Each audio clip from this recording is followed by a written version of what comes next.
She raised the lid to show me the turntable within.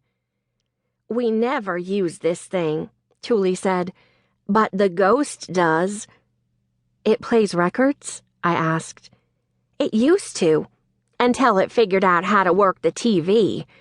Thule shook her head and opened a drawer at the base of the cabinet, full of records dating back to the 1910s, their paper wrappers yellowed and crumbling.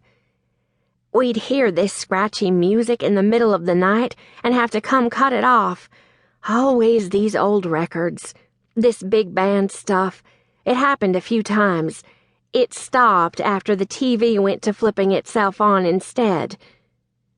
"And you're sure none of this is done by the kids?" I asked.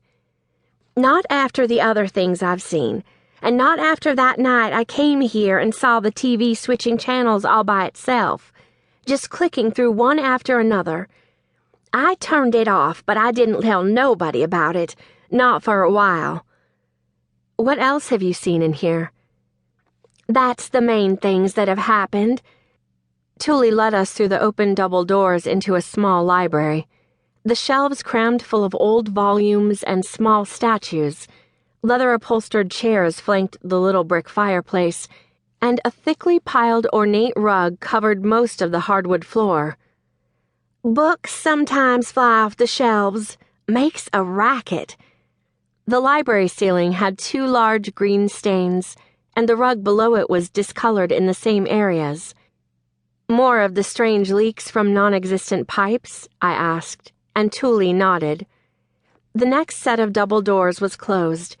Each room in the house seemed connected to the next by these double doors, but most of them were propped open like window shutters. Thule opened one door but didn't step through. "This is a guest room, but Gord's been sleeping here. The stairs are so hard on him." The room was crammed full of more antique tables and chairs, plus a 4-poster bed with thick, dark columns of cherry wood. "Does anything happen in there?" I asked. "Sure, things move. And the ceiling." She pointed to more of the ugly green splotches. "Oh, but the biggest thing to happen on this floor was the dining room." Thule led us up the central hall to the long, tall room, lit by a row of high windows. An open pair of double doors led into the kitchen beyond. The polished birch table could have seated 12. A large copper and crystal chandelier hung above the table, and paintings adorned the walls, featuring men and women in fancy dresswear of the 19th century. "One time we were having supper in here," Thule said. "We usually eat in the kitchen, but it was my husband's birthday, so I was trying to do something nice, have a nice family meal together. Right in the middle of supper, all the paintings came crashing down off the walls. Some of the plates and things jumped right off the table and hit the floor. Smashed the china gravy boat to pieces. I haven't mentioned that to my cousin. The china came with the house." "Everybody was sitting down?" I asked. "There was nobody out of the room? Nobody else in the house?" "Well, Juniper, she was running out the door in a huff," Thule said. "But she wasn't nowhere near the paintings, and her plate jumped off the table, her silverware along with the gravy boat and mashed potatoes. She was out in the hall by the time that happened." "Why was she running out?" "Oh, she was upset about this boy. I guess it's her boyfriend, but I don't like to call him that. Dayton.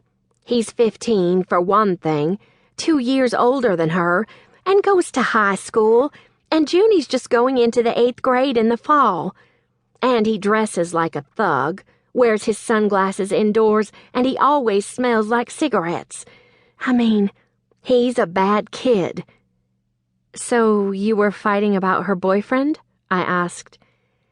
"Well, we was trying to tell her again that she wasn't allowed to see him." Thule shook her head. "I knew supper was ruined as soon as we started talking about that boy." Stacy and I shared a look. We were probably thinking the same thing. "What is it?" Thule asked. "Sometimes when you have a young person, especially an adolescent girl, and there's drama and